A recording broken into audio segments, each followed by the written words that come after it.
Welcome back to another episode of the Don't Take Us Seriously podcast. This is another segment, another rendition, whatever you want to call it. Please, everybody, like, comment, and subscribe. We appreciate all feedback. Go ahead and give us everything that you got, new topics, whether or not who's right, who's wrong. There's going to be a lot that you're going to want to hear about this. So, yeah, you see he's got his hands in the air. Who is this? My baby. Yeah. Mr. Browns, Mr. Homer. Yeah. I'm DJ. It's your boy L. Today we're going to be talking about the AFC deep sleepers. So, I like my pick, but you know what? I'm feeling kind. And maybe it's the spirit, maybe it's just the Christmas spirit, maybe it's the holidays. But you know, let me hear about something about what you got going on with your brownies, you know. Man, as an Ohio native, I'm rolling with my boys. I'm not a Browns fan, but I support them. I do support them. There's always been a soft spot in my heart for them boys. Well, I'll admit that. Live on TV. You must want coal. You don't want gifts. Go ahead, keep lying to these people. Go ahead, I know them. Go ahead. You ain't telling the truth. I'm saying 'tis the season for the Browns, but they gonna make the playoffs. They're gonna make the playoffs, and I'll stand on that. You got Deshaun Watson rapidly improving right before our eyes every game. Now, granted, does he make some questionable decisions? Yes. For sure. Mm-hmm. I won't argue that. I got nothing to defense that. Take that on the chin. And would a win against the Bengals have solidified their chance to make the playoffs? Absolutely, because now they would be sitting at 7-7 like the rest of those teams that are right outside the door. But at 6-8, they're not bad, especially with the bottom three teams being 7-7. And every team ahead of them in the playoff ranking or is 7-7 or 6-8, with one of those teams being the Raiders, who I see losing out. And on top of that, like we previously discussed, I don't see your Ravens continue to win at a high level or a high enough level to maintain that spot. I don't see Miami keeping it up because of the inconsistency week to week, and they have 3 tough opponents left on the back end of their schedule. And on top of that, you get Nick Chubb, who's going to continue to play through the injury, or maybe he's fully healthy. And even if he can't play, you have the dual threat ability of Kareem Hunt, who may not be that apex tier back, but he's somewhere around not saying same tier as Kareem Hunt, or I'm sorry, same tier as Nick Chubb, but somewhere in that tier right beneath, or at worst, the tier right below that. Yeah. Honestly, the defense is playing better and better week to week, with their offense finally consistently thriving. Well, consistent points is considered thriving, whether you get a field goal or a touchdown. The offense is moving the ball, giving their defense an opportunity to be fresh. And I think they got it, especially with this soft ass schedule left on these back 3 games. New Orleans, ain't nobody worried about playing New Orleans. Ain't nobody really worried about playing Washington, because their offense is inconsistent, just as inconsistent as anybody else in the league. And if Kenny Pickett ain't playing, I don't know what the Steelers gonna do, because we just seen what Mitch do when he behind the helm. Look, hey, all love to him, but being an Ohio native, but this ain't it for him. All I know is this is making up for one of those seasons that it's looking more and more like they could possibly get it done. The Browns, I'll give you some credit there. They could, but I know the Browns. I know them too well. It's right around the season. It's the holidays. Everybody's feeling joyous and glad and proud. And when you say it that way, being again Ohio native, I understand that comes with being a Browns fan. Like I said, I've never been a Browns fan, but I have always supported them consistently through the years, and you can attest to that. But you've never been a Browns fan. I understand that how they get around this time of year. It get cold outside. But Deshaun Watson, he ain't one of them dudes. He's a good player. I think he's going to be a great player next year. That's my whole thing. Next year. You know how they always say with the Browns, there's always next year, and there's going to be next year, because this year, I think y'all going to drop one of these games, and it's going to cost you. Whoa, stop saying y'all. I'm not a Browns fan. I chose them.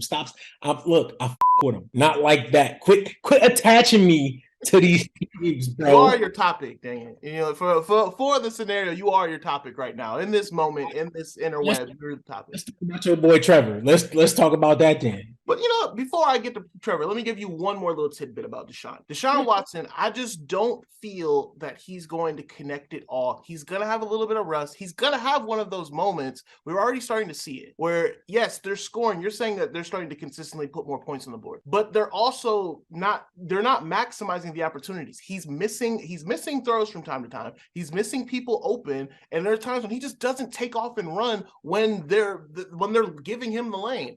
I'm not saying that you guys can't make some noise. You guys can mess up some people's ideas, but you know what? When you leave points on the field, guess what happens? You lose games. And I think they're going to lose one, and it could even be two, because the Steelers love to give y'all a nice little L. If they can't make the playoffs, they'd love to not let y'all get into the playoffs. Just remember. I agree with that. And I'm gonna just toss this out there, for some G. I love how you use the stuff we talked about earlier this week against me. That shit's cute. I like that. I like how you did that. That was fancy. It's not beneath me. It's not beneath me to use ammo used against me against you. It is not beneath me at all. So let's talk about the ammo I'm going to use against you and Trevor. Boy, oh boy, I told you weeks and weeks and weeks ago. You don't got to insert the clip. They can go back and watch. They can see it. Yeah, go ahead. You're gonna have to distract me because I got all the ammo in my clip today. Because remember way back when we had a conversation about Trevor Lawrence gonna have a better statistical season than Mac Jones. Oh, was I right? Oh, was I right? I loved it. I told you, you jeered me for it. You didn't think I had it in me. You thought I was dead wrong, didn't you? You thought this was one of them old takes. Nah, this is a fresh hot take. And guess what? This hot take gonna be served across your table today because it was right. They're in the catbird seat. Listen, bro, at least Trevor Lawrence got a real offensive coordinator. Okay. All right. We'll talk about that another one because there's an episode coming for Trevor versus Mac again, especially now. But that's another episode. Let's just talk about the Jags. Let's just stay on topic. Let's talk about the Jags. The Jags have been tearing it up lately. Man, I mean, I told you, you've known me for a long time. I'm a Ravens fan. They beat my Ravens. They beat them fair and square. I was hoping they was going to pull it out, but they didn't. And guess what? They went to Tennessee before Tannehill got hurt with Derrick Henry, crown him. He's the man. He's your running back that you've been loving for all these years. And I love him too. Alabama, roll tide. I love him too. But I didn't think he was best back in the league. Not this year. No, after Caleb Warren went down, it's gonna be hard to keep this up. Not to get too off topic, but Derrick Henry's situation is kind of. But like you said, you play the hand you dealt. And guess what hand is dealt by these Jaguars? The hand that's dealt is a full, what is it? Big Joker, little Joker, ace, king, queen. It's everything. We gonna run a Boston on them today. That's exactly what's gonna happen because guess what? All they gotta do is beat the Titans and beat one of these other teams, and the Titans gonna pee down their leg now because now they gotta stick with Malik Willis. They just went and got what? Joshua Dobbs. They just picked him up. Oh, and he ain't gonna save you. So what y'all gonna do? What's anybody gonna do in the AFC because they're red hot? They're the team nobody wants to play. I'm gonna tell you right now, you real high on these boys. And they got to play two good defenses and one team that can fuck anybody's day up. You real hot on these boys. They got to play the Jets, arguably best defensive league, arguably, right? Then they got to run it back at Tennessee. Okay, that's cute. And the Texans ready to piss on everybody's Christmas. So. All right. I'm not saying that they're gonna lose to the Texans. I'm just telling you the Texans for the past 3 weeks they've been throwing banana peels out on the road for everybody, bro. And Nick stumbling. They ain't been falling. Nick stumbling. The last couple weeks, the Texans have been playing hard for their coach, and I'll give him credit because I hope he keeps his job this year because this roster is trash. They kept getting hurt. They don't got a quarterback, Mr. Davis Mills, who I told you wasn't anything either. But that's neither here nor there. It's just they don't got nothing. And guess what? The last time they played them, it was an ugly game. There was key third down drops. It was just one of those weird games. Like the Jacks should have won that game. It was just one of those where the ball didn't bounce their way. They let them stick around and they got their only win because that Texans team is bad enough to be winless. They just as bad as that Lions team years ago. That's a part of football, though. Winning the games you're supposed to win. I agree. And guess guess what? I always say too, you got good teams beat teams that are supposed to beat, and bad teams lose to teams that they're not supposed to. And sometimes they're the ones they're supposed to as well. And these Jags is beating teams that you thought that they wasn't supposed to beat. So that must mean exo facto, they're a good team. Look at that. Look at that.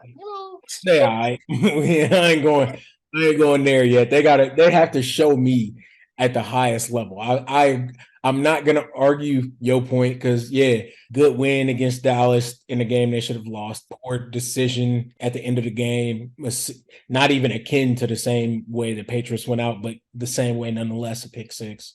They Tennessee pissed down their leg. Can't argue that. But like I said, two great defenses left, and I'll stand on that. And the Jets very well could beat them. You can feel how you want to feel and say what you want to say. The proof is good, and the Jets is good about somebody's day. Always have been, always will be, especially at this time of year. Houston is playing a brand of football that they never win anything big with it. But hey, Christmas coming, and Santa got coal in his bag for somebody. All I know is I'm glad you brought up that point about your Jets. Not your Jets, the Jets. I'm sorry, the Jets. All I'm saying is you're talking about these good defenses. The Texans defense, trash. They not gonna make nothing happen with this. You know what? The Jets defense, it ain't gonna happen anyway. Because look at who they have on the bench right now. Quinnen Williams. Guess what? He's the best defensive player on their team. So arguable. He's not number one. Not yet. Come on. Like I said, arguable. Fine, arguable. But all I'm saying is Quinnen Williams is playing at a Chris Jones level, and Chris Jones is playing like the best defensive tackle in football. So what do you want me to say? If you don't have Quinnen Williams for this game, he's already been declared out. What happened? You know what happened when lose their number one receiver? They get confused. And all I know is Reader over there balling too. So he is. But you know what? I'm gonna believe in Trevor because guess what? This is the same guy that hasn't taken a sack in the last 5 weeks. I'm going to believe in Trevor because guess what? He's playing like the third best quarterback in the NFL right now. I said he was going to be top 5 next year. I dare you to try and name me a quarterback that's better than him that's not named Josh Allen or Patrick Mahomes. The last 5 games. Go ahead. You got it. Over the last 5 games, you got it. Yeah, he's playing at an MVP level for the back half of the season. He's not top 5 all year. Maybe not all year, but I'll tell you what. I'll take Trevor over your Kirk. I'll take Trevor over Dak right now. I'll take him over Justin Herbert right now. You can't sit here and tell me that Trevor is not playing at this. He's playing in that top echelon level like I told you he would.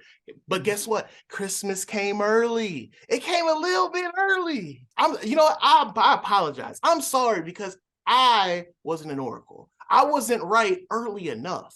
I said he'd be top 5 next year. I'm sorry, he's top 5 right now because he's playing like the third best quarterback right now. Show me consistency, and I'll take the knee. You take your consistency. You take Deshaun Watson. I'm going to take Trevor, and I'm going to take Duval because they're getting it done right now. They're making it to the playoffs. Book it. Browns will make it before Jacksonville does, and I'll run with that. I think the Browns have a more complete team. They got it together. And no, Deshaun Watson not playing at the same level as Trevor, but I think Deshaun Watson is a better quarterback than Trevor Lawrence, and I'll stand on that. That's a debate for another day, but I've been DJ. It's the big dog, your boy O, and we are out next week. Don't forget to like, share, and subscribe.